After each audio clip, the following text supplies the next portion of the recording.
여러분 반갑습니다. 여러분의 멘탈 전도사 천만세입니다. 오늘 또 이렇게 하루가 또 시작되죠. 새벽 방송 아직 시청을 하신 분들은 꼭 새벽 방송 시청하시고 오전 한번 살펴보도록 하겠습니다. 미국장도 한번 살펴보고 여러 가지 이야기들 한번 전달토록 하겠습니다. 뉴욕 증시 상당히 골 때리네요. 잘 가다가 그냥 시간이 지나면 흐를수록 훅 흘러내리는 그런 모습을 오늘 또 보여줬습니다. 트럼프가 또 일을 쳤네요. 사고를 쳤습니다. 트럼프 대통령이 사고를 쳤다.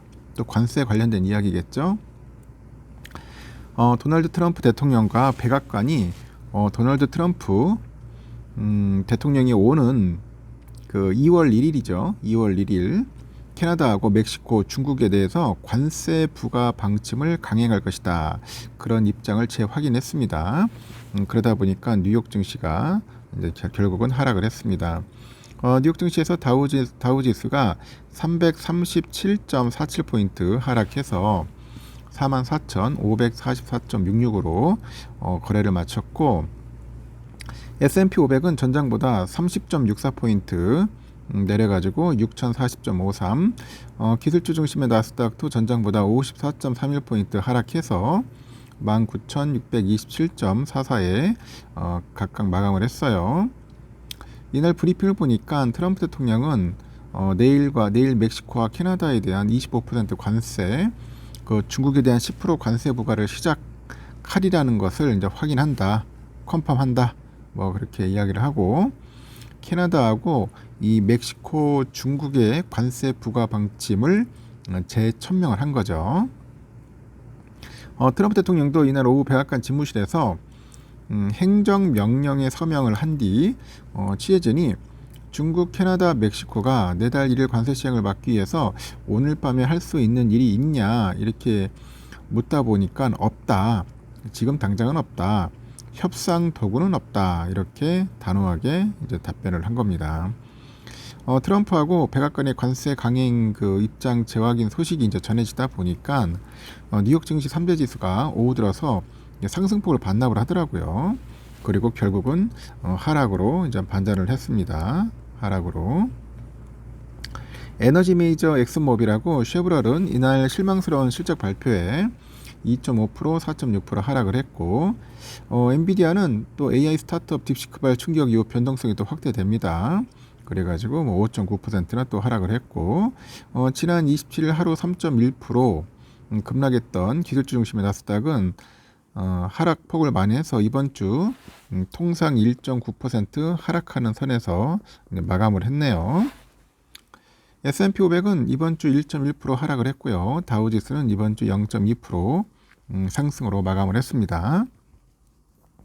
이날 발표된 지난해 12월 그 개인 소비 지출 PCE 물가 상승률은 2.6%예요. 2.6%로 3개월 연속 반등하는 모습을 보였는데, 이 전문가의 예상 수준에 이제 부합을 하다 보니 시장에 미친 영향은 좀 제한적이다. 그렇게 보고 있습니다. 한편 채권금리는 트럼프 대통령의 관세 부과에 따라서 인플레이션 우려로 좀 상승을 했고요. 전자거래 플랫폼 트레이드웹에 보니까 10년 만기 미국채 수익률은 이날 뉴욕 증시 마감 무렵 4.55%로 하루 전 같은 시간 대비했을 때 한 3bp 정도 이제 올랐습니다. 국제유가는 이날 악세를 보였다가 트럼프 대통령의 원유에 대한 그 관세 부과 발언에 이제 반등을 하는 거죠. 뉴욕 상하거래소에서 3월 인더분 서부 텍사스산 원유 보니까 선물 종가가 배럴당 72.53달러죠. 전장보다 20센트 내렸습니다. 그런데 종가 산출 이후로 트럼프 대통령이 원유와 가스에 대한 관세를 2월 18일께 부과할 것 같다 언급을 하다 보니 미국 동부 시간 오후 4시 한 오후 5시 되겠네요. 전 거래일 종가와 대비했을 때 1.5% 정도 상승한 배럴당 73.81달러로 반등을 합니다. 다만 트럼프는 캐나다산 원유에 대한 관세를 10% 낮춰서 부과하겠다고 합니다. 관세 적용 방침을 재확인하되 세율을 낮춰서 적용하겠다 그런 겁니다. 앞서서 트럼프는 전날 캐나다산 원유의 그 관세 적용 여부에 대해서 관세를 부과할 수도 있고 안 할 수도 있다 이렇게 말을 했는데, 같은 관세 대상에서 제외될 수도 있다는 그런 여지를 남긴 바 있죠. 미국 에너지정보청 통계에 따르니까 미국의 캐나다산 원유 수입량은 지난해 10월 기준 하루 460만 배럴에 달합니다. 460만 배럴. 같은 기간에 미국의 하루 원유 생산량 1350만 배럴의 3분의 1에 달하는 규모죠. 미국 중부 지역의 정유업체들은 텍사스산 경질료 대신에 캐나다산 중질료를 주로 사용해 왔는데, 이 캐나다산 원유의 그 관세 부과 시 휘발유 가격 인상과 이 생산량 감소로 이어질 거라는 우려가 이제 제기되어 온 거죠. 어떤 상황이 이렇다는 거 여러분들도 참고하시면 좋을 것 같습니다. 그래서 나스닥 100은 0.14% 좀 빠졌고요. 잘 올라가다가 빠졌고, 필라델피아도 결국 마찬가지네요. 잘 가다가 흘러내려서 0.29% 빠졌습니다. S&P 많이 빠졌나요? 0.5% 빠지고, 다우지수는 0.75% 좀 많이 하락을 했어요. 엔비디아는 결국은 3.67% 빠졌습니다. 좀 애프터에서도 좀 빠지네요. 보니까 요즘 엔비디아 계속 빠져가지고 다들 좀 실망을 많이 하는 것 같더라고. 엔비디아에 투자한 개미들이 상당히 많거든요. 하여튼 딥시크발이 상당히 영향이 큽니다. 딥시크 충격.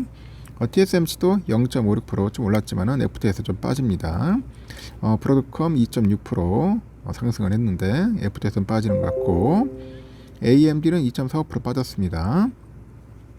퀄컴은 0.58% 상승했고요. 텍사스 인스트루먼트 0.38% 상승, ARM 4.12% 상승을 했네요. ARM은 다시 또 올라가는 것 같습니다. 어플라이드 머티리얼즈 0.75% 하락, ADI 0.24% 하락을 했습니다. 지금 봤을 때는 엔비디아가 가장 문제인 것 같아요. 엔비디아가 좀 많이 치고 올라가줘야 하는데 올라가지를 못하고 있습니다. 아직까지도 그 딥시크 충격이 큰 것 같은데, 제가 볼 때는 딥시크를 한번 유심히 우리가 살펴볼 필요성이 있어요. 이게 진짜인지 가짜인지 제가 의구심이 듭니다. 의구심이 들고 있고, 여러분들 아시다시피 딥시크를 씌면은 모든 개인정보는 중국으로 다 들어가는 거 알죠? 이 딥시크 안에 들어가서 봤더니 개인정보는 다 미국, 중국 서버에서 다 관리를 하고 보관을 할 것 같습니다. 잘못하면 털릴 수 있다는 거예요. 그러다 보니까 미국 해군도 사용 금지했고, 여러 가지 정치적인 민감한 사항을 검색을 해보면은 다 중국 쪽으로 유리하게 답변을 하는 것 같더라고요. 역시 중국 겁니다. 여러분은 중국 거 쓰고 싶어요? 미국 거 쓰고 싶어요? 아마 그런 부분들도 한번 고려해 볼 만한데, 그걸 떠나서 하여튼 아직까지 제가 볼 때는 이 딥시크에 대해서 그 검증이 제대로 안 됐다. 검증. 이게 진짜 말 그대로 고사양 칩으로 돌린 건지 저사양으로 질린 건지 뭐 알 수가 없어요. 이제 그런 부분들이 나중에 이제 검증이 돼서 이제 확인되면은 또 골 때리는 또 이벤트가 발생하지 않을까 한번 예상을 해봅니다. 여기까지 하겠습니다, 여러분.